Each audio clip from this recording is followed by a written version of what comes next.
కథాభిమానులకి స్వాగతం. ఈరోజు వినబోయే కథ తపసుమాను. రచయిత కె.ఏ.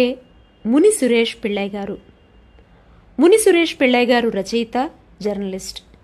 వీరి కథలు గారడీవాడు, రాతి తయారీ, పూర్ణము నిరంతము అనే శీర్షికలతోనూ, కవిత్వం షష్ఠముడు పేరుతోనూ సంపుటాలుగా వెలువడ్డాయి. నవలలు సుపుత్రికా ప్రాప్తిరస్తు, పుత్రికా శత్రుహు. 2023లో వెలువడిన గారడీవాడు కథా సంపుటికి అనేక అవార్డులు లభించాయి. 2023వ సంవత్సరానికి గాను సివే గారి దేవమ్మ ఫౌండేషన్ వారి కథా పురస్కారం, ఈశ్వర గారి ముక్తేశ్వరీదేవి ఫౌండేషన్ వారి కథా పురస్కారం, 2024లో గోవిందరాజ్ సీతాదేవి సాహితీ వేదిక వారి జాతీయ స్థాయి సాహితీ పురస్కారం, 2025లో ప్రతిష్టాత్మక శీలా వీర్రాజు కథానికా పురస్కారం లభించాయి. ప్రస్తుత కథ తపసుమాను. కథ 2019లో ప్రచురితమైంది. మరి వినండి ముని సురేష్ పిళ్ళై గారి తపసుమాను కథ. పరిగెత్తుకుంటా వచ్చేసింది ఒక పంది. తపస్సు చేసుకుంటా ఉండేటోడల్లా దిగ్గును లేశాడు. కోపం చిర్రెత్తుకొచ్చింది. తటాలన బాణాలు అందుకొని లాగిపెట్టేసినాడు. ఆ పంది కాస్త చచ్చి ఊరుకుంది. దీంతో సదియ్యా, ఇది నేను ఇయ్యాల ఏటాడిన పంది అని నిండా మురిసిపోకముందే మరొకడు లగెత్తుకుంటా వచ్చేసినాడు. నాది ఆ పంది, తొలి బాణం నాటింది నేను అంటా తగు పెట్టుకున్నాడు. వాడి దగ్గర కూడా బాణాలుండాయి. చూడటానికి ఏటగాడి మాదిరిగానే ఉండాడు. అట్టాగని ఈడూరుకోలా. ఇద్దరు సవాళ్ళు ఇసురుకున్నారు. మాటలు ముదిరి శాతల్లోకి వచ్చినాయి. చేతులకి విల్లులు ములిసినాయి. అమ్ములు దూసినారు. ఒకరి మీద ఒకరు వేసుకుంటా ఉండారు. యమాగా సాగిపోతుండది కిరాతార్జున భాగవతం. అర్జునుడి యాసగాడు ఒక్కో బాణము తీసి లాగిపెట్టి నానా మంత్రాలు పద్యాలు చదివి ఇడస్తండాడు. అది ఎగిరి బారడు దూరంలో పడతాండాది. అవతల నుంచి కిరాతుడి యాసంలో ఉండే శివయ్య యాసంలో ఉండేవాడు కూడా తడ ఒక్కో బాణం వదులుతాండాడు. అవి కూడా అలా గాల్లోకి ఎగిరి కాసింత దూరంలో పడిపోతాండాయి. పద్యాలే పద్యాలు. బారడున్నర రాగాలు తీసి ఆలపిస్తాండారు. చుట్టూరా ఎట్టా చూసినా జనమే జనం ఆలకిస్తాండారు. కొంచేపటికి పద్యాలన్నీ అయిపోయినాక అప్పుడుదాకా ఎవడి మీదకైతే బాణాలేసినాడో వాడు బోయాడు కాదు శివయ్య అనే సంగతి అర్జునుడికి తెలిసిపోయింది. కుమిలిపోయినాడు. అడుక్కున్నాడు. పడి పడి మొక్కినాడు. స్వామి నన్ను క్షమించాలా అన్నాడు. అపరాధం జరిగిపోయింది అన్నాడు. శివయ్యకి మామూలుగానే కుడిమిస్తే పండగ. పడి పడి మొక్కినాక పడిపోకుండా ఉంటాడా? కనికరించేసినాడు. ఒరే అర్జున, నీ మంత్రాల బాణాలన్నీ మామూలాళ్ళ కాడనే పనికొస్తాయిరా. ఇదిగో నేను ఇస్తాండా, తీసుకో పాశుపతం. ఇది మొనగాడం కన్నల్ని కూడా మెడలోంచి పడగొడతాది అన్నాడు. ఇప్పుడింకా అర్జునుడికి కూడా పండగే పండగ. మాది శ్రీకాళహస్తి దగ్గరలో చిన్న పల్లి. మా ఊరు కాళహస్తిని చెప్పేటప్పుడు మాకు భలే కుశాలుగుంటుంది. సాలెపురుగు, పాము, ఏనుగు, పురుగులకి జంతువులకి మోచ్చమిచ్చేసిన పిచ్చోడు మా శివయ్య. మోచ్చాన్ని కూడా వ్యాపారం చేసుకోవచ్చని గుండ్లు కొట్టేటోళ్ళకి, భజనలు చేసేటోళ్ళకి, ఉండిల్లో దుడ్లు దండిగా వేసేటోళ్ళకి మోచ్చాన్ని అమ్ముకోవచ్చని మా శివయ్యకు తెలదు. మా ఊళ్ళో శివయ్య గుడి అందరికీ తెలుసు. ఈడ ధర్మరాజులకు కూడా ఒక గుడి ఉండాదని మా బోటి పల్లెటూరు వాళ్ళకే తెలుసు. గుడి చిన్నదే. ఎకరాల కొద్దీ నేల బావురమంటా ఉంటుంది. ఎప్పుడు తన మీద ఆడుకోవడానికి రమ్మంటూ పసిపిల్లకాయల్ని రెచ్చగొట్టి పిలుస్తూ ఉంటుంది. ఏడాదికో మారు ఆషాఢంలో మాత్రం ఈడ ధర్మరాజుల తిరణాలు జరుగుతుంది. తిరణాలు 10 దినాలు ఉంటుంది. కానీ తపస్సు గుండాం రోజుల్లో మాత్రం ఇసకేస్తే రాలదంటే నిజం. ఆ తిరణాలలోనే అర్జునుడి తపస్మాను కాడ కాసింత దగ్గరలోనే నిల్చుకొని చూస్తాండాం నేను, హరిత. ఆ అమ్మకి ఇదంతా చాలా చిత్రంగా కనిపిస్తాండాది. అందులో అనుమానం లేదు. వెనక నుంచి ఒక అమ్మ అరితని చేత్తో తట్టి, రవంత జరుక్కో ఏమిక, కనపడటం లేదంది. ఈ పిల్ల బిత్తరపోయింది. ఎందుకంటే ఆ అమ్మకు ఓ 50 ఉంటాయి. ఈ పిల్లకి ఇంకా 20 కూడా రాలా. మధ్యలో నేను దూరి, రవ్వంత ఆగేమిక, అర్జునుడింకా మానెక్కేస్తాడాడ్లే అన్నా. మధ్యలో ఉండాది తపస్మాను. పెద్ద తాటిమాకును తెచ్చి నిటారుగా నాటినారు. దానికి మెట్లు మాదిరిగా 2 పక్కల కూసాలు కొట్టినారు. అర్జునుడు భుజానికి జోలి తగిలించుకొని మిగిలిపోయిన పద్యాలన్నీ పాడుకుంటా ఒక్కొక్క మెట్టు ఎక్కినాడు. కొనాకి ఎక్కి గూట్లో కూసున్నాడు. ఇంకొన్ని మంత్రాలు చదివినాడు. ఆనాక జోలు తీసినాడు. జనమంతా గోలగోల. అందరూ ముందరకి నెట్టుకొస్తాండారు. గొడుగులు ఇప్పి ఎల్లకిలా పట్టుకునేటోళ్ళు, కోక కొంగులు పైకెత్తి విశాలంగా ఇప్పి పట్టుకునేటోళ్ళు అంతా మిడిమేళంగా ఉండాది. అర్జునుడు జోలిలోంచి ఇబూది పండ్లు, నిమ్మ పండ్లు తీసి తలో దిక్కు ఇసిరినాడు. జనం ఎగబడి దొరకబుచ్చుకున్నారు. అన్నీ జల్లేసినాక జోలి ఖాళీ అయింది. జనం ఖాళీ అయినారు. నేను అరిత మిగిలినాం. అంగళ్ళోళ్ళు సర్దుకుంటాండారు. మేం నడుస్తుండాం. సేమియా ఇస్ తింటావా అని అడిగినాను. మొహం ముడేసి తలడ్డంగా ఊపింది. మీ అమ్మకు చెప్పనులే అన్నా. నవ్వింది. తీరా ఐస్ బండోడు నా పరువు తీసినాడు.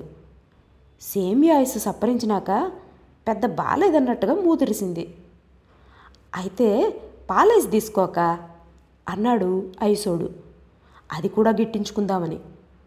సాల్లేనా, అది మాత్రం బాగుంటుందని రాసిస్తావా అని గసురుకున్నా. పిల్ల ఐసు మీద ఐస్ తినేసి జలుబు పట్టుకునిందంటే కష్టం. పుల్లకుండే చెమ్మ ఆరిపోయేదాకా నాకేసింది. ఓడికి 5 రూపాయలు బిళ్ళిచ్చిన. అంతేనా అని అనుమానంగా చూసింది. మా చిన్నప్పుడు 15 పైసలే. పాలైస్ అయితే పావలా. కానీ పావలా ఎవరికాడా ఉండదు కదా, ఇదే తినేటోళ్ళం. వివరంగా చెప్పుకుంటా తీసుకుపోయినా. ఇద్దరం నిదానంగా నడుచుకుంటా బస్ స్టాండ్కి పోతున్నాం. What did that woman say to me? నడుస్తా అంటే కాసేపటికి అడిగింది. ఇంగ్లీష్ మాట వస్తే మనం దాన్ని అర్థం పట్టుకుంటాం, ఆ పాట చదువుకున్నాం. కానీ ఇలా తటాలను పిడుగులాగా పడిపోతే కొంచెం కష్టం. రవంతాగి పక్కకి జరుగు అక్క అంది అన్న. హరిత పెద్దగా నవ్వేసింది. నన్ను అక్క అంటుందా? మా పిన్నేజ్ ఉంటుంది తనకి. తెలుగులోకి మారిపోయింది. ఆ పిల్లకి తెలుగొచ్చు, కానీ పరాకులో అలవాటుగా ఇంగ్లీష్లో మొదలెడతాది. నేను కూడా నవ్వాను.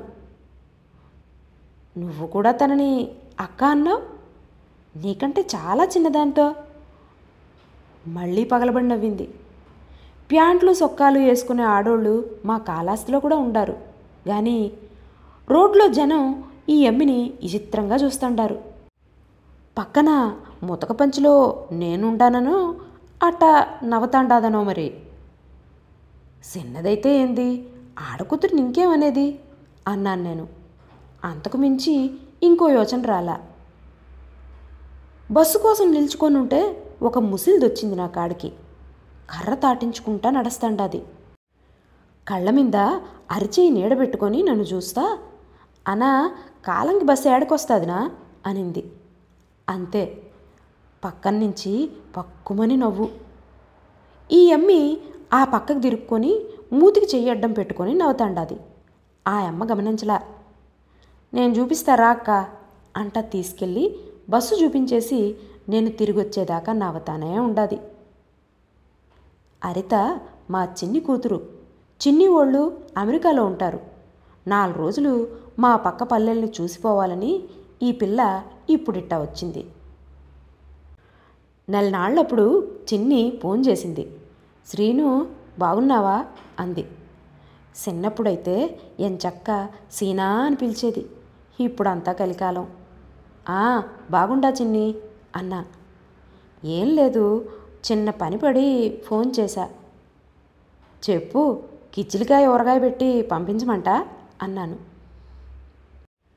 ఆవకాయ నిమ్మకాయ వాళ్ళకి అమెరికాలో కూడా దొరుకుతాయి. కిచ్చిలికాయే. మన కొంపలో పెడితే తప్ప చాలా మందికి దొరకదు. అది కాదు, మా పెద్దమ్మాయి హరితని కొన్ని రోజులు ఇండియా పంపించాలని అనుకుంటున్నాం. మద్రాసు, హైదరాబాదు, బొంబాయి అన్నీ చూపించేయమంటావా? అబ్బెబే, అవన్నీ వద్దు. తనకి మన వైపు ట్రెడిషన్స్, కల్చరు అంతగా తెలియట్లేదు. ఊర్లో ధర్మరాజుల ఉత్సవాలు జరుగుతాయి కదా. మాట పూర్తిగాల. అదేందో తిరుపతి వెంకన్న తిరణాలకే పంపకపోయినావా? దిమ్మ తిరిగేలా ఉంటుంది కదా. అంత గ్రాండ్యూర్ ఫెస్టివల్స్ తను చాలా చూసింది. మన వైపు రూరల్ ట్రెడిషన్స్ చూస్తూ మీ ఊర్లో ఉంటూ చిన్ని ఏదో చెప్తంటాది కానీ మళ్ళీ అడ్డం పడినా. ఇది పెద్ద ఊరా ఏంది? నిండా 40 గడప ఉండదు, చిన్న పల్లి. అదే అలాంటి ఊర్లో ఉండి కల్చర్ తెలుసుకుంటుంది అని పంపాలనుకుంటున్నా. మీ ఇంట్లో ఉండటం కుదురుతుందా? సాగదీస్తోంది. నేను నవ్వేసిన. కుదరకపోయేదానికి ఏమంత పాటు ఉండదని. మన అమ్మ అమెరికా నుంచి వచ్చినా కూడి పెట్టబోయేది అరిటాకులోనే. అమ్మి సుకుమారం అని చెప్పి బంగారం గింజ నుండి పెట్టబోయేదిలే. ఇంకేంది కష్టం?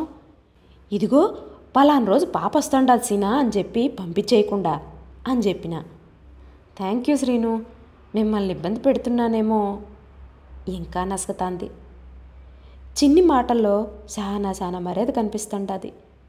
ఇలాంటి మర్యాదలు నేను ఎప్పటికి నేర్చుకోవాలా? నా నోట ఇంతింతేసి మర్యాదలు తొంగి చూడకముందే, నా మాట కొత్త సోకులు దిద్దుకోకముందే కట్టెను కడ తెరిచేసామి అని మొక్కుకున్నా లోపల. అదిగో ఆ మాదిరిగా హరిత మా పల్లికొచ్చింది. బిడ్డ బంగారం. కొంపలో మా కూడు కూరలు ఇచ్చగస్తండాయో లేదో గాని గమ్మున తినేస్తుంది. ఉద్దిపప్పు ఊరిబిండి కాడ్నుంచి ఎండుమిరపకాయ వేయించి పప్పుతో ఏనించిన పులుసు దాకా ఏది నచ్చితే అది అడిగి మరీ పెట్టించుకుంటుంది. పొద్దున్న ఎప్పుడైనా ఉప్పుడు కూడు సర్ది చేసి చింతపండు, ఎర్రగడ్డ, ఉప్పుగల్లు, మిరపకాయ చిట్టి రోట్లో నలగేసి పచ్చడి కొడితే ఓ ముద్ద జాస్తిగా తినేస్తుంది. కిచ్చిలికాయ ఊరగాయ సంగతి జబ్బళ్లే, లొట్టలేస్తా సప్పరిస్తుంది. పొద్దున్నే పితికే ఏళ్ళకి ఇత్తడి లోటా తీసుకొని కొట్టాల్లోకి వచ్చేస్తుంది. పొదుగులోంచి నేరుగా లోటాలోకి సుయ్యమని పితకాల. బురుగుగా ఎచ్చంగా ఉండే పచ్చిపాలు లోటాడు దాగేస్తుంది. కాపికి కూడా ముందుకేసేదిలే. మా ఊరి పిల్లకాయలతో కూడా బాగా కలిసిపోయింది. ఆడపిల్లకాయలు దొరికితే తొక్కుడు బిళ్ళ, చెమ్మా చెక్క, మగపిల్లకాయలు దొరికితే గోళీలు, బొంగరాలు, కోడి బిళ్ళ. వచ్చినా రాకపోయినా అన్నీ ఆడేస్తాండది. పక్కింటమ్మితో కూడా ఈతకపోతానంటే నేను కూడా తోడుండి దిగుడుబాయికి తీసుకుపోయినా. ఏదన్నా అయితే మళ్ళీ చిన్నికాడ చేతులు కట్టుకొని నిలబడాల. కాకపోతే కొంపలోనే రవంత ఇబ్బంది. నా పెండ్లాన్ని పట్టుకొని ఆంటీ కిచెన్లో హెల్ప్ చేస్తా అంటుంది. కత్తిపీట ఇస్తే ఏలు తెగుతాదేమో, రుబ్బు రోటి పని చెప్తే నలుగుతాదేమో, శనికల రాయితో పొత్తరం జారి పైన పడుతుందేమో, ఇసుర్రాయిని అసలు తిప్పలేందేమో, రోకల బండిస్తే పోటు కాలి మీద వేసుకుంటాదేమో, పొయ్యికాడికి వస్తే ఏ నూనె రవ్వో ఎగిరి పడతాదేమో. అన్నీ భయాలే నాకు. నా పెండ్లాం మామూలుది కాదు. అవన్నీ వద్దులేమ్మా అని చెప్పి కవ్వం అంటగట్టిందా పిల్లకి. చల్ల చిలికేటప్పుడు కులుగు చూడాల, భలే ముచ్చటేస్తుంది. కుండలో కవ్వం పెట్టి చిలికి మజ్జిగలో రవ్వంత ఎన్న తేరగానే ఏలుతో ఎత్తుకొని నాకేస్తుంది. ధరంరాజుల తిరునాళ్ళ మొదలు కాన్నుంచి రోజు కోవనూరు నుంచి కాళహస్తి వస్తాండాం పోతాండాం. కౌరవ పాండవ జననం, బకాసురు వధ, దౌపతమ్మ పెళ్ళి, దాయాల జూదం, వస్త్రాపరణం, పశుల్ని మలేయడం అన్నీ అయిపోయినాయి. ఇయ్యాల తపసు, రేపు దుర్యోధన దుశ్శాసన వధ, ఎల్లుండి గుండాం. ఆ రోజు రాత్రి అన్నాల కాడ అడిగింది హరిత. అంకుల్, అర్జునుడు చెట్టు ఎక్కాక అలాగా లెమన్ ఫ్రూట్స్ ఇంకా విభూతి పండ్లు అందరి మీద పారేశాడు, ఎందుకు? అదృష్టం అంటారు తల్లి అన్నాను నేను. ఈ బూది పండు తింటే కొడుకు పుడతాడని, నిమ్మకాయ తింటే కూతురు పుడుతుందని నమ్ముతాం. అందుకే చుట్టుపక్కల పల్లెల నుంచి ఎక్కడెక్కడి గొడ్రాళ్ళంతా తపస్మాని కాడికి ఎగబడి వస్తారు. ఆ పిల్ల కళ్ళు నవ్వుతంటాయి. పాపం అమాయకులైన ప్రజల్ని, స్త్రీలని మోసం చేస్తున్నారు కదా దేవుడి పేరు చెప్తూ. నువ్వు కూడా నమ్ముతావా ఇవన్నీ? నువ్వు డిగ్రీ కూడా పాస్ అయ్యావని చెప్పిందే మమ్మీ. ఆ అమ్మి మాట్లాడుతుంటే భలే ముచ్చటగా ఉంటుంది. ఒక్కో మాటని కూడగట్టుకుంటా, అది సరైందో కాదో మనసులో యోచించుకుంటా నెమ్మదిగా మాట్లాడుతుంది. దొరల భాషలో చెప్పాలంటే, are you a fool to believe this అని అడుగుతుంది. నేను చెప్పిన, నమ్మితే మా నాయన ముళ్ళు పోయేదేం లేదుగా తల్లి, ఏం చేద్దాం, ఆచారాలు పుట్టేపాటికి శాస్త్రాలు పుట్టకపోయే. కడుపు పండన ఆడది ఆ దుఃఖంలో ఏ అగాయత్యానికో తెగబడకుండా ఈ నిమ్మకాయ కాసింత ఆశ పుట్టించిందనుకో, అది చాలు కదా. ఆ ఆశతో 2 ఏళ్ళు సాగదీస్తే ఆలోగా కడుపైనా కాస్తుంది, ధైర్యమైనా సిక్కుపడుతుంది. ఇంతోటి బతుకులకి ఆ మాత్రం చాలు కదా. కొంచేపు తాళుకుంది. You mean to say a spark of hope? ఆలోచన యాడ్నో పెట్టుకొని గాల్లోకి చూస్తా ఆనందా పిల్ల. అప్పుడప్పుడు అంతే, మన భాషలో మాటలను పేర్చుకోవడం కుదరకుంటే గబుక్కున ఇంగ్లీష్లోకి దూకేస్తుంది. అట్నే అనుకోరాదా అమ్మా? In a way our rituals, traditions are like psychological treatments giving hope to the masses in distress. చిన్ని ధరించిపోయింది నా జన్మ అనుకున్న మనసులో వీళ్ళ అమ్మని తలుచుకుంటా. ఆచారాలు పండగల గురించి ఈ అమ్మకి ఇలా అనిపించేట్టు చెప్తినా అది చాలు అని భలే కుశాలగా అనిపించింది. మర్నాడు దుర్యోధన దుశ్శాసన వధ కూడా అయిపోయింది. కడాన ఇయ్యాలే గుండాం, అగ్గిగుండాం. మధ్యాహ్నం కాడికి తీసుకెళ్ళిపోయినా. ద్రౌపదమ్మ గుళ్ళోకి పోయి దండం పెట్టుకున్నాం. అలుగు నిలబెట్టినారు. చేయి సాపు కత్తిని కొండ అంచు మీద మొన ఆనించి, సూదిలాంటి కత్తి మొన మట్టి కుండ వంపు మీద ఆనించి నిటారుగా నిలబెడితే 3 దినాలు పడిపోకుండా అట్నే ఉంటుంది. అది హరిత చిత్రంగా చూసింది దాన్ని. పేరుకి అవి ధరణరాజుల తిరణాలే గాని మొక్కులు పూజలు అన్నీ ద్రౌపదమ్మకే. ఈ తిరణాల్లోకెల్లా అగ్గిగుండానికి వచ్చిన జనం ఇంకో రోజు ఉండరు. శివరాత్రి మాదిరిగా ఉంటుంది ఊరు. శివరాత్రికి ఎక్కడెక్కడి నుంచో పెద్ద పెద్ద ఒళ్ళంతా కార్లు విమానాల్లో కూడా మా ఊరికి వస్తుంటారు. కానీ గుండానికి వచ్చే జనం ఏరే. వాళ్ళంతా పక్కన పల్లెల్లో వాళ్ళే. నడుచుకుంటా బండ్లు కట్టుకొని ఏది దొరికితే అది పట్టుకొని ఎగబడి వచ్చేస్తారు. దానికి తగ్గట్టుగానే పొరుగుళ్ళ నుంచి అంగళ్ళు కూడా వచ్చి పడతాయి. అవి పిల్లకాయలకి బొమ్మలు బుడ్డలు కాదు, ఆడోళ్ళకి చమ్కీ బొట్లు రంగు పిన్నిసులు మెరిసే రిబ్బన్లు కాదు, మగాళ్ళకి చలవద్దాలు చేతి గడియారాలు కాదు, నానా అంగళ్ళు వచ్చేస్తాయి. అడ్డానికి నిలువుకే కాదు, వంకరంగురగా కూడా తిరిగే రంగుల రాట్నాలన్నీ వస్తాయి. బుడగల్ని కాల్చే తుపాకీలు వస్తాయి. సబ్బుల్ని డబ్బాల్ని కొట్టే రింగులు వస్తాయి. ఒకటేంది రెండేంది తిరణాల భోగమంతా గుండాన్నాడే చూడాల. చుట్టూ తిరిగి అవన్నీ చూసుకుంటా కడాకి గుండాం పక్కకొచ్చి నిలబడ్డాం. ఏళ్ళయింది. గుండాం తొక్కేవాళ్ళంతా పసుపు గుడ్డలు కట్టుకొని కోనేట్లో మునిగి పూల కిరీటాలు పెట్టుకొని ఏపాకు చుట్టుకొని గుంపులు గుంపులుగా వచ్చి జమవుతాండారు. ఊరంతా సందు లేకుండా ఉండారు జనం. అవును మరి, ధరణరాజులు తినాలంటేనే అగ్గిగుండాన్నాడే అన్నింటికంటే తొక్కిడి జాస్తి. 4 బారల నేల 4 పచ్చాలుగా గుంట తవ్వి నిప్పులు పోసినారు. నిప్పులు ఎర్రగా కణకణ మండుతండాయి. ద్రౌపదమ్మ అగ్గిగుండాన్ని తొక్కినట్టుగా భారతంలో ఏడుండదో మాకు తెలవదు. మా తిరణాలలో మాత్రం అదే ఆచారం.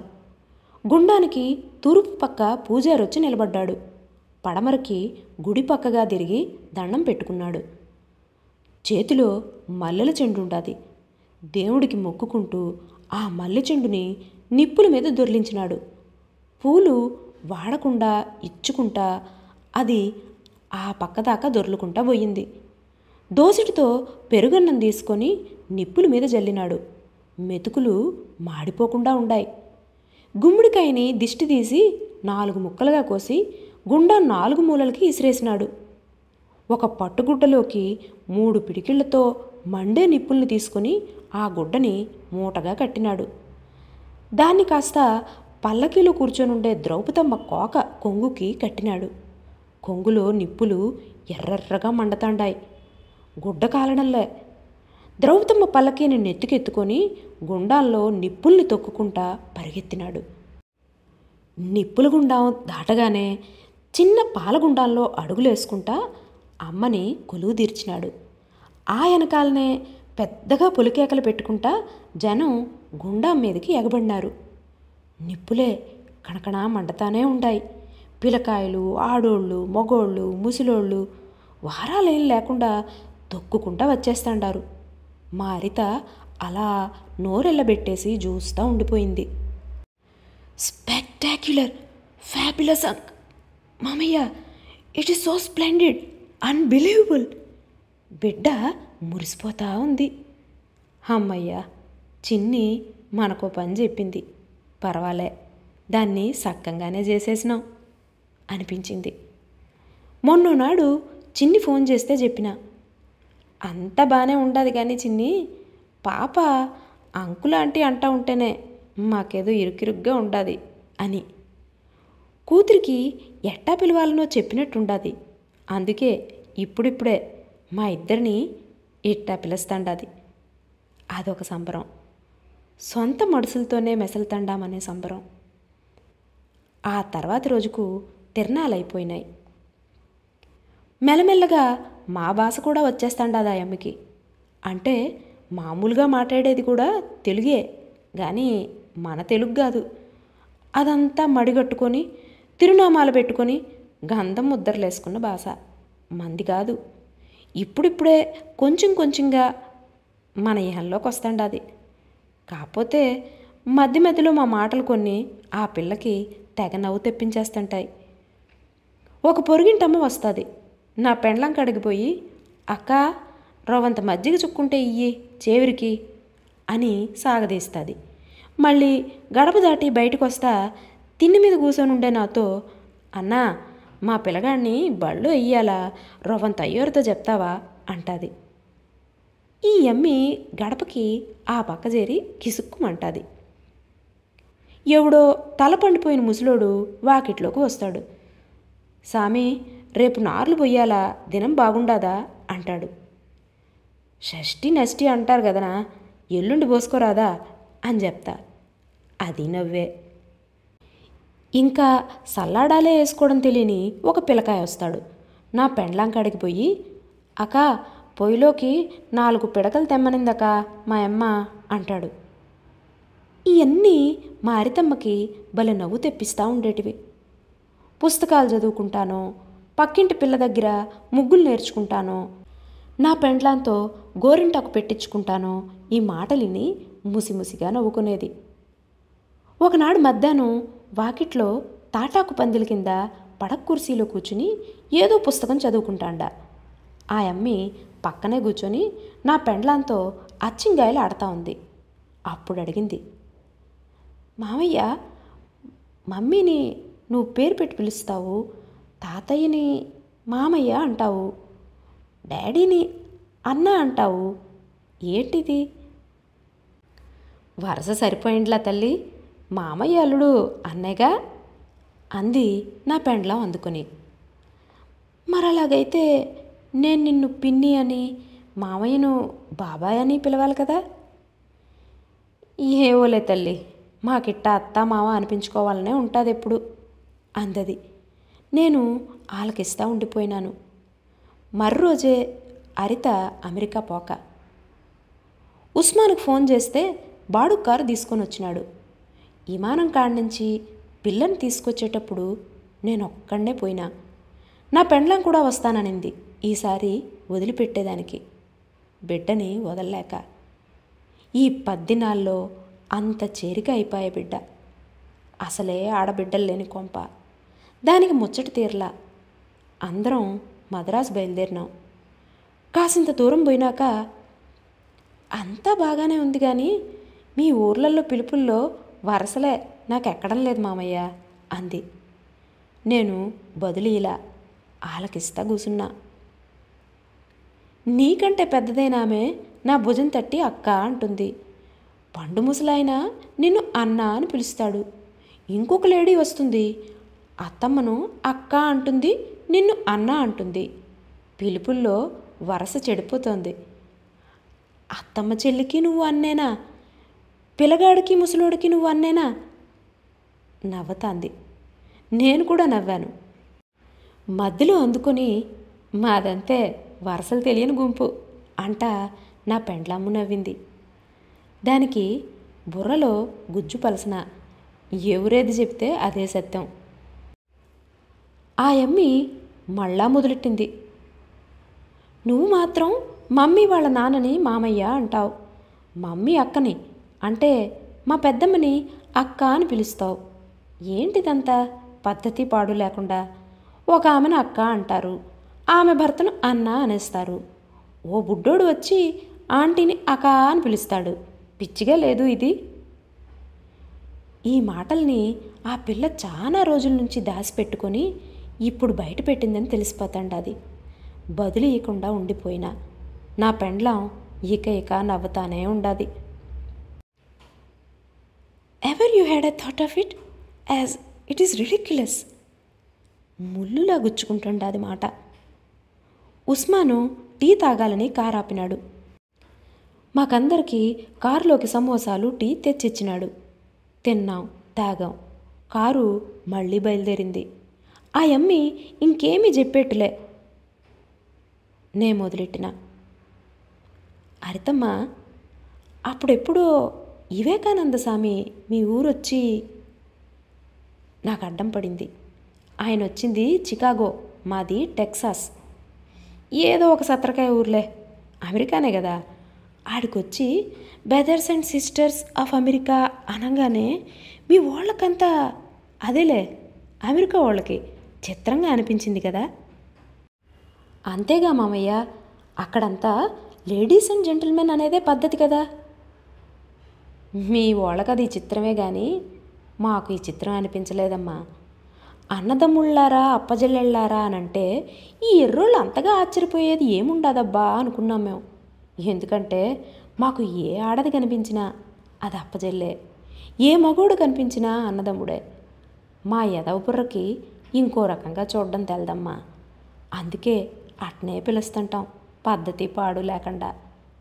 బస్టాండ్లో 50 ఏళ్ళ ఆడదానికి ఏ బస్ ఎక్కాలో తెలవకపోతే 20 ఏళ్ల పిల్లగాడిని అన్నా అని పిలిచి అడుగుతుంది. దాన్ని ఏదో అంటారమ్మా, ప్రపంచమంతా తోబుట్టులే అనడానికి. అదేందో తట్టడం లేదే. యూనివర్సల్ బ్రదర్హుడ్ గబుక్కున అందించింది, జాగ్రత్తగా వింటున్నట్టు. అట్టాంటిదే దాన్ని మన భాషలో కూడా ఏదో విశ్వమానవ సౌభ్రాత్రం. బంగారు తల్లివమ్మా నువ్వు. మా పిల్లకాయలకి నోరు తిరిగినవి కూడా నేర్చినావు. ఎంత బాగా చెప్పినావో. అదేనమ్మా, అదే. పేరు తెలవకపోయినా మాకందరికీ ఉండేది అదే. మా మాటకి మా భాషకి వరసుందో లేదో నాకు తెలదమ్మా, కానీ మనసు ఉంటుంది. అది నిన్ను అక్కగానో చెల్లిగానో మాత్రమే చూస్తుంది. రేపు నీకు పెండ్లయ్యి పెనిమిటి వస్తే వాణ్ణి అన్నగానో తమ్ముడుగానో మాత్రమే చూస్తుంది. మీ నాయన్ని నేను అన్న అని పిలిచినా, మీ పెద్దమ్మని అక్క అని పిలిచినా అందుకే. కొన్ని జన్మలంతే తల్లి, అట్టాగే ఎలబారిపోతుంటాయి. కొంచెం ఆగిన జవాబు రాలా. మా భాష అర్జునుడి తపస్మాన్ మాదిరిది తల్లి. అది అర్జునుడు జోలు నిండా తెచ్చిన వాడితో గొడ్రాలకి కొడుకుల్ని కూతురుల్ని ఇస్తుంది. అట్టాగా బతుకు మీద ఆశ పుట్టిస్తుంది. మా భాష అడుగడుక్కి కొత్త అప్పజెల్లెళ్ళని అన్నదమ్ముళ్ళని ఇస్తుంది. ఇట్టాగా బంధాలని ముడిపెట్టేస్తుంది. నేను ముందర సీట్లో కూర్చొని ఉండాను. వెనకల సద్దు లేదు. ఆ యమ్మి కోపం వచ్చిందా? వచ్చినా తప్పులేదు. అట్టాగని నేను చెప్పటము తప్పు కాదు. తెలుసుకోవడానికి వాళ్ళమ్మ అమెరికా నుంచి ఈడికి పంపిస్తే తెలియజెప్పకుండానే తిప్పంపిస్తే ఎట్టా? నాకు నేను సర్ది చెప్పుకున్నాను. ఈలోగా విమానాశ్రయం వచ్చింది. ఆ ప్రపంచకంలో గందరగోళంలో పడిపోయినాం. సంచులన్నీ దించి చక్రాల బండి మీద పెట్టుకున్నది. పోటమే మిగిలింది. ఇంకా ఆ పిల్ల లోపలికి, మేం బయటికి. బిడ్డ వెళ్ళిపోతాందంటే నాకు ఏదోగా ఉండదు. ముచ్చుగా ఉండిపోయిన నా పెండ్లానికి కండ్లల్లో నీళ్లు ఊరుతండాయి. బిడ్డను దగ్గరికి తీసుకొని నుదుటిన ముద్దు పెట్టుకునింది. చీర కొంగుతో కళ్ళొత్తుకునింది. ఏళ మీరిపోతాండాది. ఆ అమ్మి నా దగ్గరకొచ్చి ఇంక పొయ్యొస్తా అన్నట్టుగా చెయ్యి గలిపింది. నేను 2 చేతులతో పట్టుకున్నా. మాటల్ని కూడగట్టుకొని మళ్ళీ రావాలి తల్లి అన్నా. ముచ్చటగా నవ్వింది. ఏం మావా, అంత తేలిగ్గా ఇడిచిపెడతాననుకున్నా, మళ్ళీ వస్తా. మీ ఊళ్ళో ముసిలక్కల్ని పొడిసన్నల్ని అందరినీ సిక్కు తీసి సక్కపెడతా. అత్త, 7 గంగల జాతరలకి మళ్ళీ వస్తా. అప్పటిదాకా మావ జాగ్రత్త. అంకుల్ పాయే, మామయ్య పాయే. ఇప్పుడు మా వచ్చింది. చెవుల్లో పండగగా ఉండాది. ఆ అమ్మ మాటలు వింటా ఉంటే లోపల కులుకు నిలవడంలే. మురిసిపోతా ఉండా. దూరంగా విమానానికేసిపోతా ఆ పిల్ల వెనక్కి తిరిగి నవ్వుతా ఉంటే నా పెండ్లం 2 చేతులు గాలిలో తిప్పి ఏళ్ళు మడిచి కణతలకేసి గెణుపులు నొక్కునింది. పటపట మెటికలు ఎరిగినాయి. ఇది తపసుమాను కథ. ఇది ఈసారికి. వచ్చేసారి మరో మంచి కథతో కలుద్దాం. అంతవరకు సెలవు. నమస్కారం.